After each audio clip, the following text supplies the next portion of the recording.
Interamericana, ¿ok? Marque la afirmación correcta. A ver, acá vamos por partes. Malo es que no puedo abrir bien el esto porque... Ahí está. Omar Alejandro. Omar, ¿puedes escucharme? Sí, doctora, sí la escucho.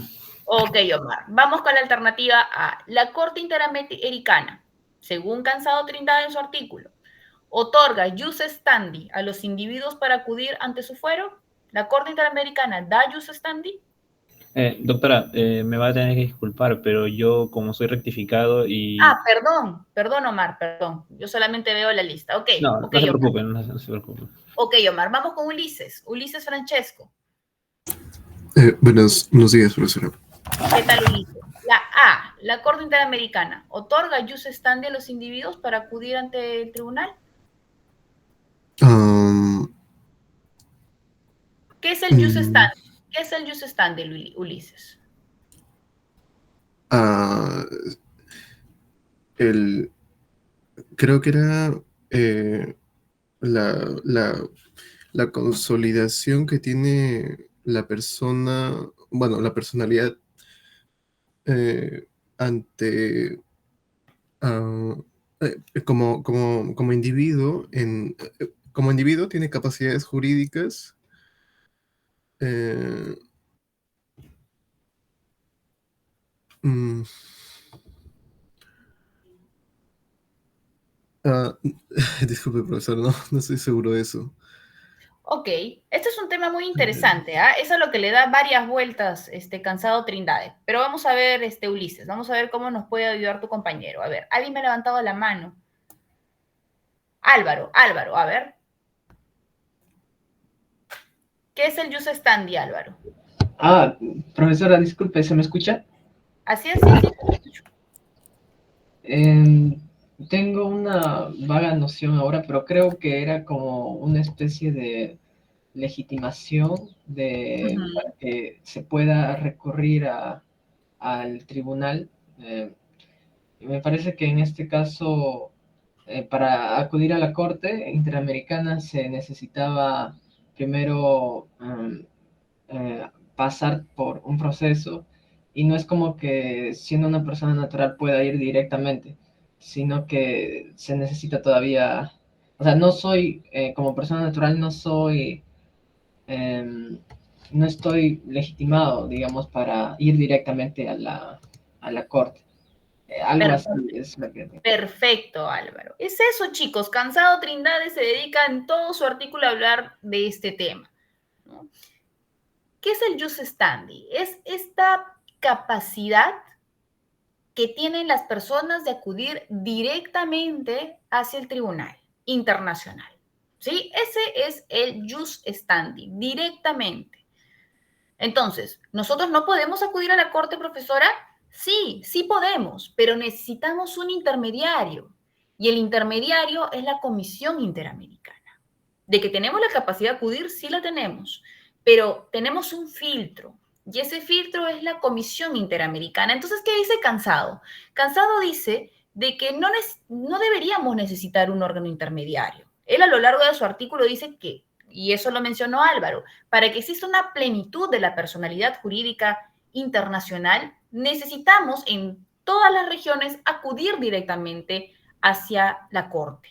Entonces nosotros no podemos ahora, no tenemos la capacidad de jus standi. Entonces la A no es la alternativa correcta.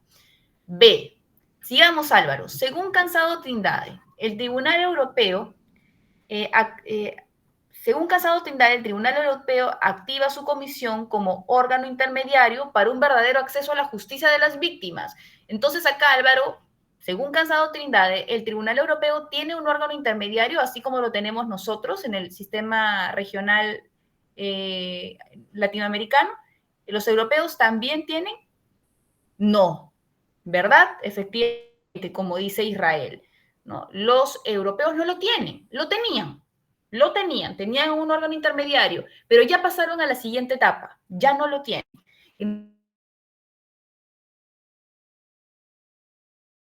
Tienen jus. Lo que vemos nosotros a nivel locus standi, ¿sí? El locus standi. Si lo han leído con detenimiento el artículo de Cansado, se van a dar cuenta tiene el locus standi somos nosotros, porque tenemos un intermediario. Sí, podemos acudir, pero no tenemos práctica plena. Era importante esta pregunta, uno, porque es lo más resaltante de la doctrina de Cansado, y dos, porque seguramente si por ahí probaron en Google buscar ambos términos, han encontrado cuestiones muy similares. No han encontrado mayor diferenciación entre el término jus standi y locus standi. Porque finalmente es una teoría que ha desarrollado y desglosado Cansado Trindade. Entonces, si por ahí, no sé, han intentado buscarlo, seguramente lo han encontrado por eso, porque está dentro del artículo esta respuesta. ¿Ok? Bien, chicos, hasta aquí hemos visto el artículo de que en paz descanse, Cansado Trindade. ¿Tienen alguna pregunta sobre estos puntos? Que ya llegamos a lo más interesante, que son las preguntas de clase. Y no lo digo que por lo que Cansado no haya tenido información relevante, sino porque las preguntas de clase me han ayudado a ver hasta qué punto ustedes me están dando seguimiento a lo que hacemos en sesión. A ver, Diego, te escucho. Sí, a mí se me cortó un poco el audio, no pude escuchar cuál era la respuesta correcta en ese caso. En la 8 es la E, ninguna de las anteriores. Todas las alternativas son incorrectas, ninguna es la correcta. Ajá, sí, muchas gracias. Sí, claro. Creo que, es más, creo que no lo mencioné. Ahí la alternativa correcta era la E, ninguna de las anteriores. Bien, vamos entonces con las preguntas de clase. Acá ha habido de todo para mí. Ha habido impresiones muy positivas, impresiones negativas. A ver, vamos al 10. ¿De qué manera Naciones Unidas busca garantizar, bueno, este era un regalo, los derechos humanos? A, mediante el Alto Comisionado de Naciones Unidas, sí. Mediante el trabajo y difusión de los derechos humanos por el secretario general, sí, es la tarea del secretario general. Mediante los mecanismos de supervisión creados por la Asamblea General, sí. La Asamblea General de Naciones Unidas, pues, crea mecanismos de supervisión. ¿Verdad? Nosotros hemos visto los convencionales, los que se crean por tratados, pero hemos dicho que la Asamblea General también tiene otros caminos por el cual, pues, crear ciertas responsabilidades para los estados. Bien, entonces acá la alternativa era la E, todas las anteriores. ¿Alguna pregunta respecto a la pregunta 10, chicos?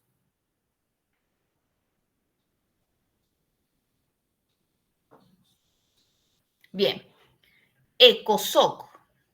Selecciona el enunciado incorrecto. A ver, trabaja desde el plano práctico, realizando informes estadísticos sobre problemas económicos sociales en el mundo. Correcto. Sus sesiones son celebradas en Nueva York o Ginebra. Sí, también lo mencionamos en clase. Dado su carácter técnico, sus decisiones son de cumplimiento obligatorio para los estados. Este enunciado, chicos, ¿es correcto o incorrecto? A ver, vamos con Israel. Israel, la C, ¿es correcta o incorrecta?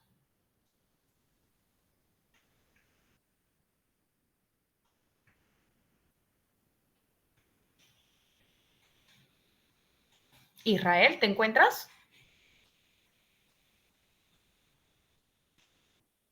A ver. Vanessa Alexandra. ¿Vanessa? Sí, doctora, buenos días. ¿Qué tal, Vanessa? La alternativa C, ¿es correcta o incorrecta? Sobre el ECOSOC, dado su carácter técnico, ¿sus decisiones son de obligatorio cumplimiento para los estados? Me parece que es incorrecto, doctora, porque si mal no me equivoco, el ECOSOC, o sea, no emite decisiones que sean obligatorias para los estados. Así es. Así es, lo que hace son recomendaciones. No estamos hablando de un tratado aquí, ¿no? Estamos hablando de recomendaciones de uno de los órganos de Naciones Unidas, como es el ECOSOC. Entonces, acá el incorrecto es la C. A ver, busquemos los demás, a ver si hay uno más incorrecto que ese. A ver, su labor hizo posible la creación de órganos como la UNESCO o la FAO. Sí, eso también lo vimos en clase, ¿no? Gracias a la ECOSOC, hoy por hoy tenemos una UNESCO o una FAO. ¿Es el único órgano que acredita oficialmente a organizaciones de sociedad civil? Sí. También resaltamos eso como una de las principales características del ECOSOC. Entonces, pues acá el incorrecto, sin duda, era la alternativa C. ¿Sí? No tienen cumplimiento obligatorio sus enunciados. ¿Alguna pregunta hasta aquí, chicos? Vamos con la 12. Sobre los mecanismos cuasi contenciosos, seleccione el enunciado correcto. Ok. Sí, creo que esta de acá también tuvo algunas inquietudes. Vamos con, a ver, Gabriela. Gabriela Acevedo. Sí, doctora, voy a buscar la pregunta. La 12. Uh-huh. No, lo que pasa es que como dijo una compañera, están desordenadas. Bueno, entonces vamos desarrollándolo por puntos, ¿sí? A ver, pues ya no coincidir con tu examen, no importa. Sobre los mecanismos cuasi contenciosos. Primero, ¿qué es un mecanismo cuasi contencioso, Gabriela?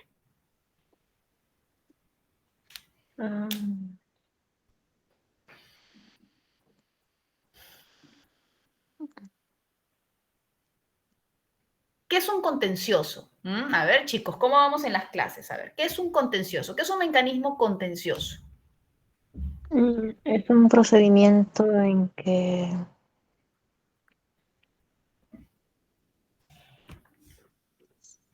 se tiene que resolver una disputa en que, que se tiene que considerar las violaciones de los derechos humanos.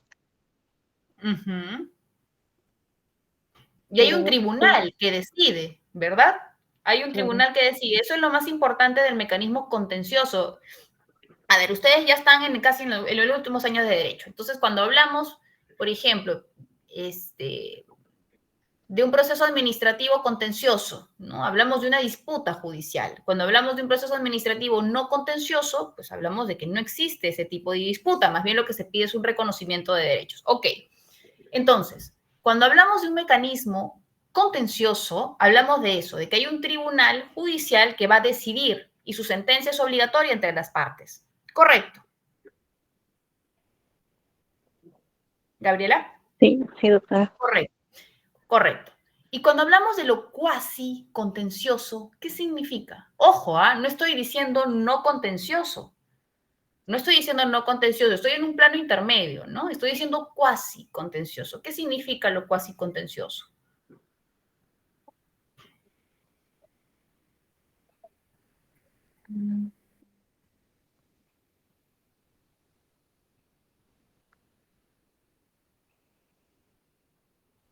¿Estamos hablando de una disputa?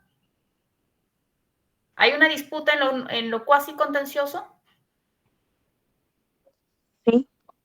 Sí, muy bien, hay una disputa. ¿Quién toma una decisión sobre esa disputa es un tribunal? Sí. No. Quien toma una decisión sobre esta disputa no es un tribunal. Es un órgano que se crea para evaluar el cumplimiento de las obligaciones que tienen los estados y frente a un caso que resulta controvertido, pues lo que realiza son dictámenes. Y estos dictámenes formulan recomendaciones. Entonces vamos a ver un plano intermedio, ¿no? No va a existir esta exigencia que nos dan los tribunales internacionales, pero sí son dictámenes, son cuestiones que van a necesitar, pues, la buena fe de los estados para su cumplimiento. Pero no estamos dentro del enfoque vinculante que nos dan los tribunales internacionales, ¿no? Por eso, por ejemplo, hay cierta debilidad de Naciones Unidas, porque Naciones Unidas no tiene a nivel de derechos humanos, por lo menos con lo que hemos estudiado, una vinculación directa para sus decisiones, ¿no? Lo que emiten sus comités, porque así se llaman, sus órganos son comités, sus comités emiten dictámenes. Es más, solamente algunos comités tienen la capacidad de dictar esos dictámenes, no todos, ¿no? Eso lo hemos visto en clase. Entonces, que sea cuasi contencioso significa que si bien vamos a tener una disputa, si bien vamos a tener que ver qué obligaciones los estados no están cumpliendo, no puedo hacer una sentencia como tribunal. Puedo hacer un dictamen y emitir recomendaciones. ¿Ok? Entonces, eso es un mecanismo cuasi contencioso. Vamos con la A. Operan ex post, es decir, luego de producida la violación de un derecho. Sí, por supuesto, estamos hablando de una disputa. Y hay una disputa porque se dice que hay una violación. B. Por la gravedad, para que operen no es necesario el agotamiento de recursos internos. Varios han caído ahí. No, ese enunciado no es correcto. Porque siempre, chicos, va a necesitarse el agotamiento de recursos internos dentro de un mecanismo cuasi contencioso. Lo que en algún momento les mencioné en clase es que habían algunas cuestiones muy particulares en algunos tratados, ¿no? Por ejemplo, el de desapariciones forzadas, ¿no? Yo les comentaba que había un mecanismo urgente, ¿no? Pero es una cuestión muy particular, no es una regla. Es más, o sea, claro, se puede presentar sin agotamiento porque estamos hablando de desaparición forzada, pero tiene que regularizarse con el tiempo este pedido, ¿no? Ahora, no es la regla, es la excepción. Entonces, podemos decir que siempre va a ser necesaria el agotamiento de recursos internos. Siempre, ¿no? Siempre es necesaria, inclusive si estamos ante un hecho grave. Va a ser necesario que el Estado primero pueda solucionar ello. Si acá hubiese puesto el caso de desapariciones forzadas y puesto específicamente de qué trata, sería otra cosa. Ahora, ojo, en el caso de desapariciones forzadas, no es un mecanismo cuasi contencioso el cual lo habilita. En el caso de desapariciones forzadas, lo hace un mecanismo que se denomina acciones urgentes. ¿Ok? Entonces, ni siquiera estamos hablando de que el comité lo haga. El comité contra la desaparición forzada no lo hace. Estamos hablando de una acción muy particular. ¿Ok? Entonces, aquí vamos a tener que la alternativa correcta era la A. Operan ex post, es decir, luego de producida alguna violación a los derechos consagrados en un tratado. Muy bien. ¿Alguna pregunta respecto a la 12? Vamos con la 13. Sobre la Convención contra la Tortura, seleccione el incorrecto, ¿ok? Para el Comité contra la Tortura, la obediencia debida no es justificación para la tortura. Perfecto. Esa es un enunciado correcto. Por la gravedad, operan incluso con la denuncia de casos donde el agente perpetrador es un individuo ajeno al Estado o poder gubernamental. Fíjese lo que está diciendo ese enunciado, ¿ah? Repitamos. Por la gravedad, la Convención va a operar incluso con la denuncia de casos donde el agente perpetrador es un individuo ajeno al Estado o al poder gubernamental. Entonces, por ejemplo, ¿no? A ver, está interesante este caso. Vayamos con, a ver, Ángel David Obando. Hola, buenas. ¿Qué tal, Ángel? Tengo un caso para ti, Ángel, ¿no? Y quiero que me digas cómo lo resolverías. Yo soy una mujer que está siendo violentada de hace muchos años por mi pareja, ¿no? Tengo varios años donde lamentablemente soy violentada física y psicológicamente. Entonces, yo creo de que acá en Fuero Nacional no voy a obtener justicia. Entonces, te pregunto, Ángel, ¿puedo obtener justicia en Naciones Unidas a través del Comité contra la Tortura? Este señor, mi esposo, ya es una cuestión terrible, ya me está matando. Entonces, ¿puedo ir directamente hacia el Comité contra la Tortura para que vea mi caso de violencia que está ejerciendo mi esposo? ¿Puedo hacerlo? Yo creo que no. ¿Por qué? Bueno, se tramitaría primero en este caso, en un tribunal penal, pues. ¿Mm? Creo que primero se tramitaría en un tribunal penal. En un tribunal penal peruano. Ajá, nacional. Ok, Tribunal Nacional. Ok, perfecto. Eso es lo primero, ¿no? Ahora, ¿qué pasaría si quien está ejerciendo violencia contra mí es la policía? No es mi esposo, es la policía en el marco de una investigación que ellos tienen sobre tráfico ilícito de drogas y quieren hacerme declarar y me están torturando, me están pegando, lastimando física, psicológicamente. ¿Podría ir? Sí, ahí creo que sí. Ahí sí podría ir ante el Comité contra la Tortura. Efectivamente. ¿Pero podría ir directamente o antes tendría que denunciar los hechos en sede interna? Uy. Bueno, creo que primero tendría que denunciar los hechos en su interno y ya luego mandar al tribunal. Perfecto, efectivamente, ¿no? Efectivamente. La regla es esa. Yo solamente les conté de una excepción, que es la de desapariciones forzadas, no de tortura. La regla es esa. La regla es que siempre se tiene que agotar la jurisdicción interna. Y tendría que decir, pues, de que estos policías no han tomado mi denuncia, que Fiscalía no ha tomado mi denuncia, etcétera, ¿no? Entonces, todo va a depender de los hechos del caso, sin duda. Pero en principio se tiene que agotar la jurisdicción interna. Acá sí funciona la subsidiariedad. Acá sí, acá estamos hablando de unos mismos hechos. Estamos hablando de violaciones de derechos humanos a una persona, en este caso a mí, ¿no? Entonces, ahí sí podríamos hablar de la subsidiariedad. ¿Y eso qué significa? Que si el Estado peruano no cumple con investigar los hechos y con sancionar y con reparar, entonces yo tengo la oportunidad de dirigirme a jurisdicción internacional. Muy bien, entonces acá el enunciado que era incorrecto es la B, ¿no?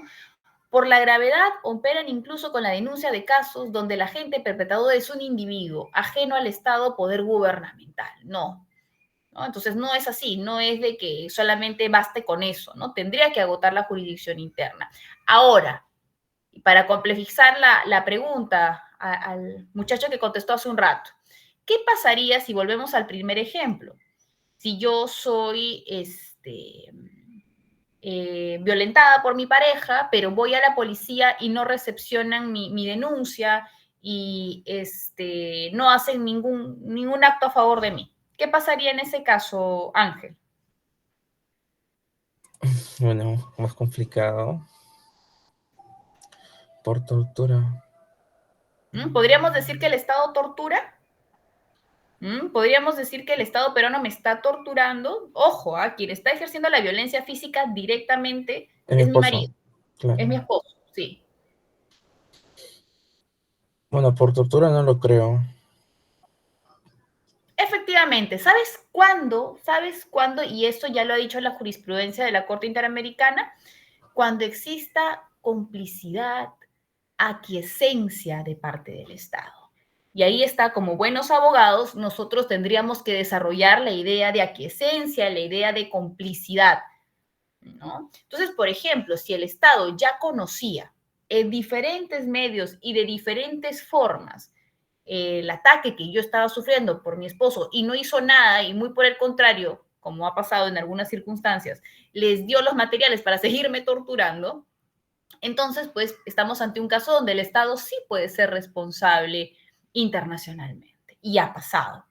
Y ha pasado en casos peruanos, por ejemplo, donde se encuentra que las torturas a las que fueron sujetas mujeres internas en el penal Miguel Castro Castro es de responsabilidad del Estado. El Estado es responsable por la tortura ejercida contra estas internas, ¿no? Porque fueron agentes estatales los que lo perpetraron, ¿no? Entonces vamos a encontrar que algunas cuestiones, si bien no son dirigidas directamente por agentes superiores del Estado, puede ser por cualquier agente del Estado, va a haber responsabilidad, incluso sin ser parte del Estado. Y ahí tenemos el caso Campo Algodonero versus México, ¿no? En este caso vamos a ver que hay una responsabilidad del Estado por no promover la pacificación de esa zona y, por supuesto, también con ello seguir perpetrando la violencia contra la mujer. Entonces, ahí vamos a ver cuestiones muy, muy particulares, ¿no? Pero las reglas generales las vamos a encontrar con la subsidiariedad, es decir, no va a poder ir directamente ningún caso hacia el Comité contra la Tortura, por ejemplo, pero sí vamos a encontrar algunos conceptos que se pueden relativizar, ¿no? Como por ejemplo la participación del Estado, ¿no? ¿Hasta qué punto? Claro, no es lo mismo que un policía me agreda por un tema de confesión de algún delito, o que me agreda mi esposo. No va a ser lo mismo, pero también va a haber algunas circunstancias que se tienen que estudiar. Por ejemplo, si el Estado pues favoreció el hecho de que ejerza violencia contra mí, si es que no tomó ninguna medida en contra de esta persona, etcétera, ¿no? Y ahí, claro, se va a ver el grado de participación del Estado. Muy bien, chicos. ¿Hasta aquí tienen alguna pregunta sobre la 13? Diego, te escucho. Sí, doctora, yo, bueno, le cuento mi caso. Yo en esa pregunta yo marqué, de hecho, la C. ¿Por qué? Porque usted como sabe, o sea, se crea un protocolo adicional, pero es un comité contra la tortura, ¿no? Entonces yo, en realidad, por esa diferencia de comité a subcomité, yo marqué esa, no sé. ¿Qué opinas si se dice mal? No sé. Sí, gracias por hablar sobre esa alternativa, porque sí resulta importante comentarlo. La Convención contra la Tortura, la propia convención, que es un tratado, crea un comité contra la tortura. Y de hecho, todas las convenciones, todas crean un comité, que es un órgano de supervisión del tratado, ¿no? Entonces, la convención crea el comité. Sin embargo, hay otros casos que son sobre todo los primeros casos, o sea, los primeros tratados de derechos humanos que han sido aprobados, donde las convenciones no crean el comité desde su propio tratado, desde su propio cuerpo. No lo hacen y han utilizado protocolos adicionales para hacerlo, ¿no? Por ejemplo, la Convención de Derechos del Niño. La Convención de Derechos del Niño en su propio cuerpo no le da facultades jurisdiccionales o cuasi contenciosas, ¿no?, a su comité. No le da ese tipo de facultades. Entonces se tiene que crear un documento adicional, es decir, un tratado adicional, para que puedan surgir estas funciones cuasi jurisdiccionales o cuasi contenciosas. Entonces, en este caso, vamos a encontrar que la Convención contra la Tortura va a crear un comité. Y este comité ya de por sí en el tratado va a tener la facultad de tener casos, ¿no? De atender casos, va a tener esta facultad, ¿no? Pero a su vez va a crear otro protocolo, pero este protocolo va a instaurar un subcomité. Y este caso es interesante porque es un caso único. No hablamos un subcomité de desapariciones, un subcomité de derechos civiles, un subcomité de derechos económicos. No, no existe esa figura. Solamente la figura del subcomité existe en relación a la Convención contra la Tortura. Entonces, tenemos la Convención contra la Tortura.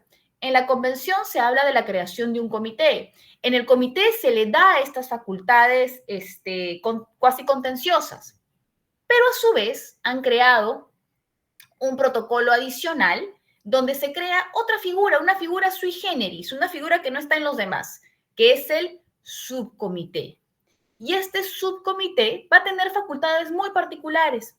La facultad de este subcomité es visitar cárceles, visitar centros donde la gente suele estar detenida o retenida o suele estar en actividades que requieren pues permanencia en esos lugares. Entonces, por ejemplo, las escuelas de oficiales, las escuelas de suboficiales, las escuelas de militares, los centros de salud, psiquiátricos, ¿no? Entonces, todos estos lugares que requieren de personas que estén continuamente y que pueden ser plausibles de ser tratadas de una mala manera, es decir, violentadas, torturadas, pues van a necesitar un cuerpo, un órgano independiente que visite estos lugares. Y no solamente trabaje en cuestión de que no se apliquen torturas o tratos inhumanos, sino de prevenir estas circunstancias.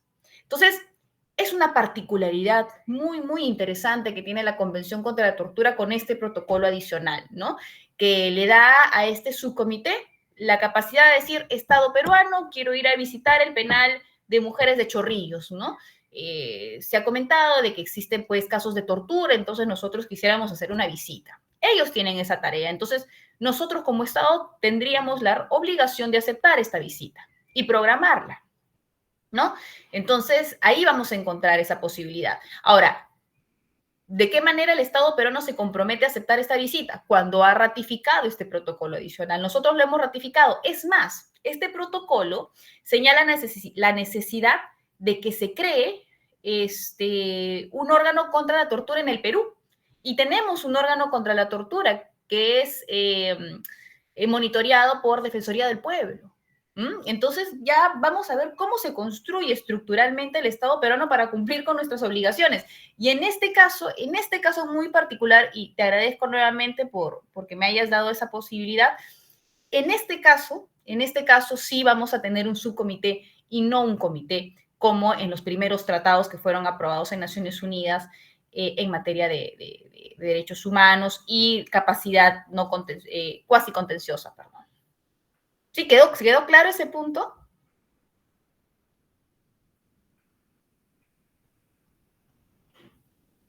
¿Sí? ¿Se me escuchó, chicos? Tengo ahí un tema con mi computadora. No sé si eso está afectando con la clase.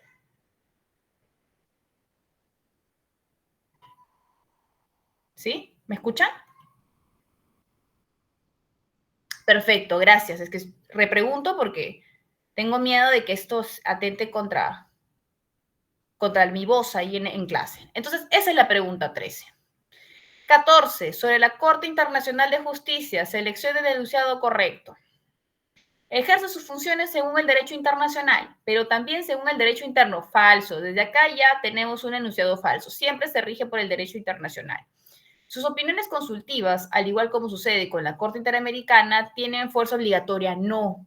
De hecho, y esto también lo comentamos en clase, a diferencia de la Corte Interamericana, no existe una robusta jurisprudencia que hable sobre esta vinculatoriedad. Entonces, podríamos decir que tienen menor fuerza obligatoria las opiniones consultivas de la Corte Internacional de Justicia frente a la Corte Interamericana. Y creo que tiene sentido en tanto la Corte Interamericana nos habla desde el derecho internacional de los derechos humanos, es decir, desde la necesidad de ir progresivamente aumentando las garantías hacia los individuos. Sin embargo, la Corte Internacional de Justicia mayormente se ha dedicado a casos donde hay disputas sobre cuestiones de territoriales, ¿no? Entonces, no necesariamente le quiere otorgar esta capacidad obligatoria a sus opiniones consultivas. Entonces, acá no tenemos un enunciado correcto. C. Juzga controversias entre estados, con individuos, con plena subjetividad internacional. Falso. Entre estados, no con individuos. ¿Sí? D. Tiene como precedentes al Tribunal Permanente de Justicia Internacional de la Sociedad de Naciones. Esa es la correcta. ¿Sí? Acá la alternativa es esta, la D. Bueno, yo la tengo como D, ustedes quizás la tengan como otra, pero tiene que ver con esto, ¿no? Con el precedente de la CIJ. Y vamos con la última, chicos. Ya las demás las vamos a absolver en la clase de recuperación. 15. Sobre el Pacto de Derechos Civiles y Políticos. Seleccionen el enunciado correcto. Acá ha habido también varias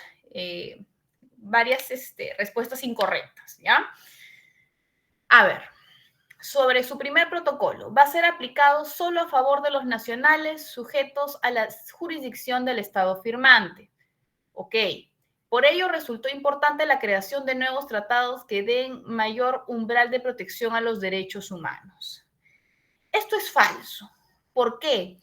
Porque el primer protocolo no va a ser creado solamente para para los nacionales, sino para todos los que se encuentren en ese territorio, ¿no? Recordemos cuando nosotros repasamos la evolución histórica de los derechos humanos, al inicio, por ejemplo, en algunos estados no se respetaban los derechos de los no nacionales, solamente de los nacionales, ¿no? Entonces, cuando hablamos de la evolución de los derechos humanos, hablamos de integrarlos inclusive a los extranjeros. Entonces, teniendo en cuenta ello y este nivel de desarrollo del derecho internacional, no podríamos decir, pues, de que un protocolo va a ser aplicado solamente a favor de nacionales, ¿no? Sino es a favor de todos los que se encuentran en el territorio de este Estado. Bien. B. Su segundo protocolo, ¿ok?, permite que los estados formulen una reserva en relación a permitir la pena de muerte en tiempos de guerra. Sí, efectivamente, ¿no? Nosotros cuando hablamos de su segundo protocolo que habla sobre la abolición de la pena de muerte, este protocolo señala que los estados pueden empezar a hacer un enfoque no a favor de la pena de muerte. Pero si tenían a la guerra como objeto de pena de muerte y lo querían conservar en sus constituciones, pues lo podían hacer, solo que tenían que hacer una reserva para eso, ¿verdad? Es decir, tendrían que decir, yo quiero cumplir con este instrumento, pero no con este punto, ¿no? Y claro, este tratado lo permitía, no hacerlo bajo el tema de crímenes de guerra, tiempos de guerra. Entonces acá la respuesta correcta era la B. La B era la correcta. ¿El Perú lo ha ratificado en conjunto con sus dos protocolos? No, el Perú ha ratificado el pacto. Pero en clase mencionamos que no hemos ratificado el segundo protocolo. Y no lo hemos ratificado porque el segundo protocolo habla de la abolición de la pena de muerte y políticamente pues el Perú quiere conservar la pena de muerte en la Constitución, ¿no? Entonces, no hemos ratificado el segundo protocolo. ¿El primer protocolo da nacimiento al Consejo de Derechos Humanos? No, da nacimiento al Comité de Derechos Humanos. Era lo que le comentaba a su compañero hace unos minutos, ¿no? Este es el caso. El Pacto de Derechos Civiles y Políticos es el primer tratado en aprobarse en la historia de los pactos de Naciones Unidas, junto con el Derechos Económicos, Sociales y Culturales, ¿no? Este pacto da nacimiento o busca que a través de un protocolo se cree algunas posibles funciones del Comité de Derechos Humanos. Es más, ¿no? Ustedes se han dado cuenta, o seguramente se han dado cuenta, que el pacto suele tener el mismo nombre que el comité. Entonces, por ejemplo, Pacto de Derechos Económicos, Sociales y Culturales, Comité de Derechos Económicos, Sociales y Culturales, Convención contra la Tortura, Comité contra la Tortura, ¿no? Suele haber esos símiles, pero en este caso no tenemos un comité de derechos civiles y políticos, tenemos un comité de derechos humanos. Es que cuando se creó, cuando se instauró y cuando se promulgó el pacto, cuando se ratificó y cuando entró en vigor, no se creía todavía que se podían fundar nuevos tratados y nuevas aspiraciones, ¿no? Se creía solamente en eso, en el Comité de Derechos Humanos, y por eso se lo llamó así, Comité de Derechos Humanos, ¿no? Pero después vimos, pues, de que se necesitó la creación de nuevos tratados y nuevas cuestiones específicas que obliguen a los estados frente a la garantía de los derechos humanos, ¿no? Entonces, ahí podemos ver que existe una diferencia justamente en este pacto, ¿no? Que es de los primeros pactos, el primer pacto. Y bueno, ¿no? ¿Ahí B son correctas? No, solamente es correcta la B. Entonces, acá el enunciado correcto es: su segundo protocolo permite que los estados formulen una reserva en relación a permitir la pena de muerte en tiempos de guerra. Bien, chicos, entonces solamente nos faltarían las 5 últimas preguntas. Eso lo vamos a ver en una de estas clases que vamos a tener la próxima semana de recuperación. Igual va a estar grabado, ¿sí? ¿Alguna pregunta adicional, chicos? Bien, pues, dicho esto, doy por finalizada la clase. Agradezco muchísimo a quienes me han apoyado con la grabación y también las recomendaciones que me han dado por mi computadora, que por cierto sigue así bien lenta. Así es que les deseo un buen fin de semana.